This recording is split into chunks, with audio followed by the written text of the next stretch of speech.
Welcome back to the Leeds Rhinos Podcast, episode 17. We're going to have a look forward, a preview of Salford coming up this week. On Thursday, I'm joined by Leeds Rhinos co-captain Cameron Smith, and I'm Jamie Jones-Buchanan, Director of Culture, Diversity and Inclusion. Cam, give us an injury update, and not just that I'm nearly there, but actually give us an insight into where you are on that recovery journey. Yeah, so thanks for having me, mate. First Pleasure. time being on. I'm nearly 5 weeks post-surgery. I've had a full ankle reconstruction, repair of a syndesmosis, and rehab's going really well. You know, I've got an amazing team down at Kirkstall. I'm working one-to-one with Fergie every day. I've just come from there now after he's been butchering me on the bed. You know, getting into all the soft tissue areas just to get that range back. But it's going really well, mate. And, you know, it's giving me an opportunity to focus on different things other than, you know, playing week to week. Break that down for me. When you say soft tissue, we're talking about ligaments and muscles. You're talking about range as well. How does that manifest itself in the rehab room? What is it that you're actually doing? So the aim is just to get this as close as my left one. So I'm really limited at the minute. It's not quite where it needs to be because basically you have a repair of the front syndesmosis ligament at the front of your ankle. So that stops you, if you do a knee to wall, it stops you from getting quite that range when you're putting pressure through your foot. Yeah. So my natural foot position is I've got like penguin feet. So so basically the surgeon told me that I was extremely lucky that my feet are that shaped that way because if the force would have gone through a natural foot position, probably would have ended up with a full leg break. Wow! Yeah, I'm really fortunate.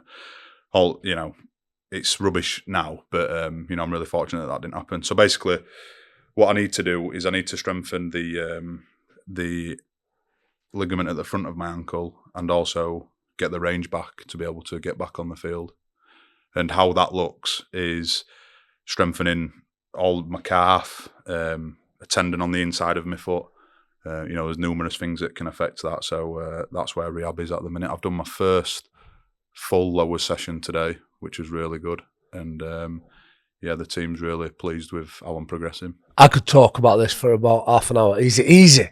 Just all the bits of language and anecdotes you're using there to describe how you're recovering. When you say you've done your first lowers today, take us through that session. What were main 3 exercises? Yeah, so first lowers session would just be you working on your lower body primarily. Yeah. And the first one is a squat, a back squat. Yeah. And that would just to, sort of get me moving. So the weight were really light. So I did, 100 kilos for 5 reps, 3 sets.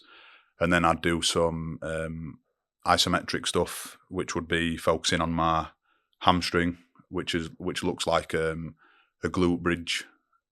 So you're getting that strain on your hamstring, and then just some calf and ankle stuff to get that calf working, like some ankle holds and some single leg calf raises. That's what my day looks like today. And it's unique. Mika Sivo, Brodie Croft, Andy Ackers all recovering as well. Yep. Different lengths, obviously. Is that an opportunity to build a bit more camaraderie relationship with them, because you obviously spend a bit of time going through that adversity together?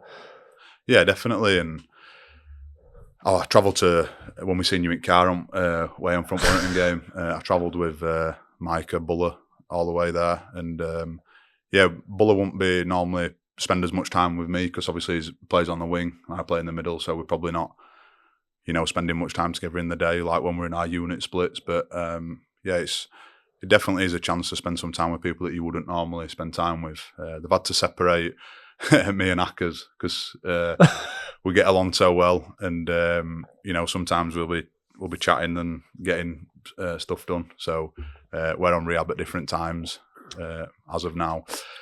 But yeah, it's a good opportunity, and you probably get to know a lot about somebody when they're injured as well, because it's, as it's really challenging. Seeing the boys go out there on a Friday night and we're in the gym early doors, stuck in there, cracking on with your rehab, your weights, and trying to keep the toughest thing, is trying to keep your fitness up when you can't run. Totally get that, mate. Training, working hard for Robert Leeds Marathon in a few weeks' time, 11th of May. Really looking forward to that. It's my wife's birthday, but I tore my calf about 9 weeks ago, so I've had to get through that process myself, try to build back up. Love being active on the front foot. Talking about Andy Ackers, though, former Salford player. It was Salford that he sustained this injury against. We've got them for the second time this season, away again. Lots of calamity are surrounding Salford at the minute. Now, you could look at it from three angles. One, from the game point of view. Two, from a Salford point of view. But three, let's just talk quickly about the players, the welfare, the difficulty that some of those Salford players must be facing right now. But I imagine it's not going to make them any less dangerous when we play them this week on Thursday. Yeah, no, it's an unfortunate situation in it for the game and for the players at Salford. And as you've touched on there needs to be an element of player welfare. I know if in a professional sport, they shouldn't be dealing with the situations that they're dealing with right now. But like you said, it's Salford are the kings of, stories and being the underdogs. So, I think this gives them even more motivation to go and put a number on us this week. I remember first game, big kick from Mark Sneyd under Riley Lum. Lummy played really well. Won't have to deal with this anymore because he's gone. He's at Warrington. We've had to deal with him twice. But it's a new challenge. Who stands out in that Salford team as somebody who might be a threat this week? I think that, with Mark Sneyd leaving to go to Warrington, it almost gives them another reason to be more flamboyant with the ball than they have been before, because they're not necessarily weighing heavily on his kicking game. The first set against Salford last time, Jake Connor, we previewed to, put him a little bit on the left, or the right, sorry, if he's left-footed. And then he goes on the right and he hooks it the other way and kicks a 40-20, so you can't really prepare for that. But yeah, I reckon that, they're so dangerous because they play from anywhere on the field. You saw the Huddersfield game, Nicarima goes down a short side, he looks really dangerous. And I just think the ability for them to throw the ball around from any part of the field is always dangerous. I think Nicarima was outstanding. He played against Huddersfield a few weeks ago. He was just untouchable, really dangerous. He's got a running game, he's got a pass. And like you say, they can be dangerous. Salford knocked out of the cup this last weekend against Catalan, but it wasn't a disastrous score. They're competing out there. So I imagine the preparation, wanting to continue performing well, because we have been playing well, we've been competing against some of the best teams. But preparation needs to be solid this week. Yeah, preparation is always solid, and I know the messages this week would be, let's focus on what we can do rather than focusing on stuff what's going around at Salford, what team they'll be playing. But yeah, preparation's always good here, and, the boys will have a big field session now. And like I said, I feel like we've been building week on week. We've played a couple of top teams, and, I've been impressed of, how we've started, and, it's just another opportunity to go, one better and build on week. Amen to that. Talking about Salford players, breaking news here on the Leeds Rhinos podcast. I don't know if you know this, former teammate of mine, of ours, former Leeds Rhinos centre, coming back to the Rhinos. Joel Moon is coming back for all the fame. Can't wait to see him. He's got his flights booked. I think it's about 6th of May. We'll bang that up on screen. Reminiscing about 2015, 10 years ago, but there's some notable players. Adam Cuthbertson's another one. I'd love to see him. Mooney's definitely going to be here. Obviously played for Salford. Got homesick. Come to Leeds. We remember that story. Yeah. What do you remember about Mooney, Cam? As a bloke, I just remember him being really quiet and, kept himself to himself. But, as a player, they were incredible. And the word that springs to mind would just be he was so silky with the ball, wasn't he? And, what word? Silk. He, like we were speaking before, Mooney's one of them players where, and I only think a few have got it, that they can convince the defenders that you can actually tackle him. Yeah. So, like, when he's weaving in and out of the line, and as a defender, you sort of premeditate what he was going to do, but then, he'd come up with something different and end up, making you look a bit silly. So, his skill set were amazing, and then on the flip side, if you picked him out and run ball at him, he'd belt you, wouldn't he? So I remember you telling me that whenever you were a bit tired, he did a lot of your defending. So yeah, he was an incredible player, and yeah, good bloke. It was the epitome of selflessness for me, Mooney, because he'd come in, he'd know you were tired, he'd upend a few, go back and defend, back out on his centre, but he was so competent and dangerous, and he never said a word. He said less than Carl Ablett, if I'm honest with you, but actually, I love him to bits and I can't wait to see him again. Just jumping back into our team, you mentioned Silky halfbacks. I think, obviously, Lockie Miller coming back in. You wouldn't have played with him yet this season, would you? Because the crossover. No.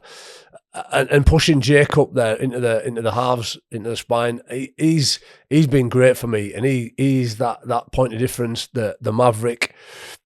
When you've been watching and analysing from sidelines, what have you seen this year? What have you enjoyed? I just think, that dynamic in the spine, what you've touched on there with Lockie and Jake, it gives us that extra flair. And, Jake coming in, Jake plays with some real slow tempo and real calmness about his game. And I really like that, and I enjoy playing with that. So I'm just excited to get back and,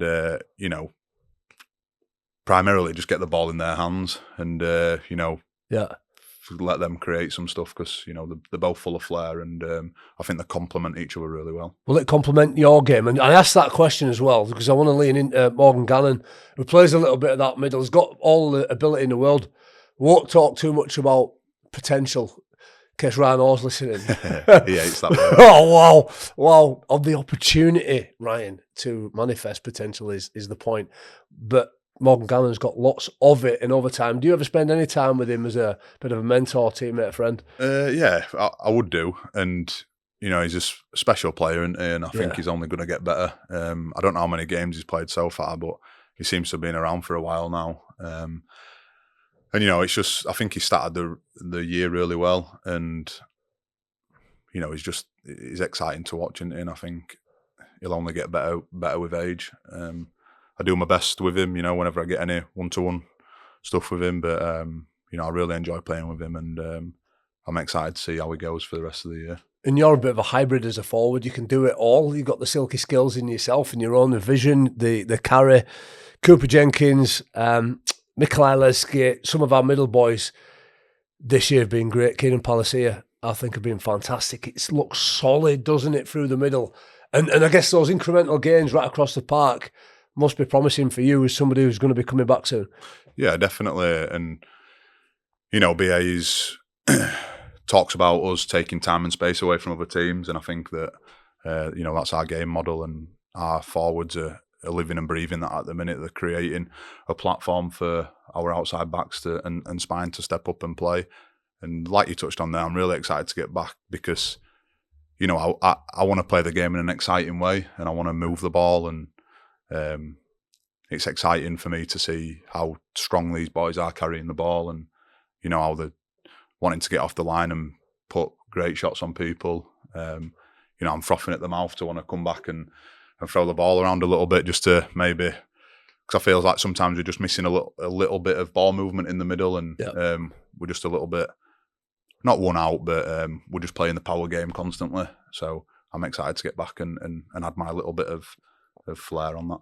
Ash Hanley had his testimonial quiz night in town, Pinnacle, last week. I went along and it was good. There were some great fans there. And it was two young lads. They were, maybe 23. And they just started coming back to Rhinos. They were buzzing over at me and jumping up and down. And they were talking about what's really attracted them is this identity, that what you talk about, frothing at the mouth, getting off the line, aggression, intent, being physical. I think sometimes people can accept not being on the right end of a result when they see that resilience and fortitude, and they can feel and hear that physicality. Have you enjoyed that part of it this year? I have enjoyed that, and I think it's something that we needed. If we go back 12 months, the team was under a system of having a connected line instead of going and hunting people and putting line speed together. So, I think it's what the team needed, and throughout the pre-season, that's all. That's what we spoke about. Our game model is taking time and space away from other teams, whether that's in offense and defense.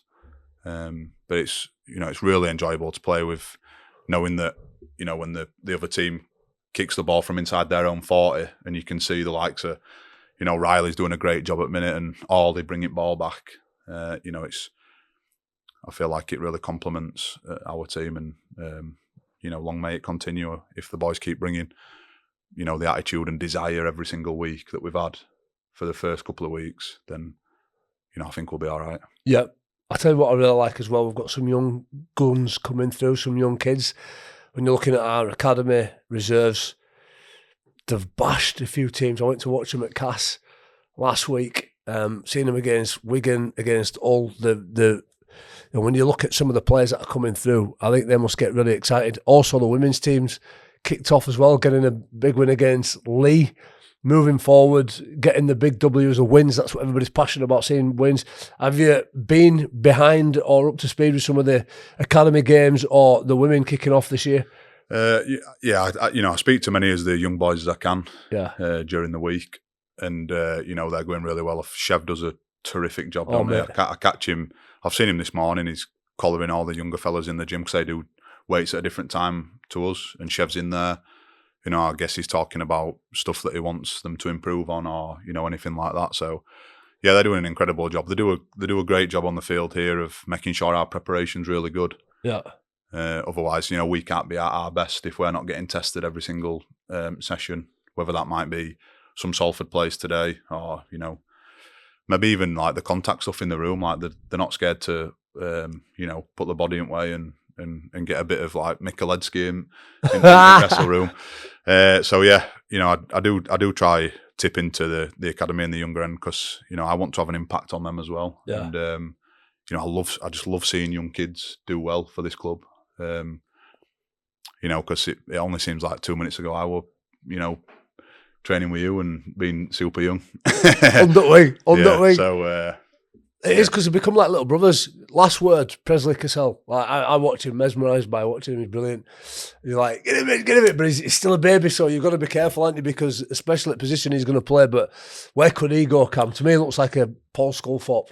Yeah, you have got to be careful because, we spoke about it numerous times. We had conversations when I was a kid about me wanting to do everything at once. And, as a kid, you're naive and you want to be in the team and playing. But I think it's important that, they nourish Presley and make sure he's right when he comes in. Because to me, if I had my chance again, I'd want to come in and stay in and not necessarily just play and then only play when, we haven't got certain players available. So I think Presley could definitely be one of them players where, as soon as he does come onto the scene, that he can continue to stay there. So I think that'll be the way the coaching staff and whoever's in charge of Presley blossoming like that. So it's awesome to see other middles with a skill set like him as well. He can pass.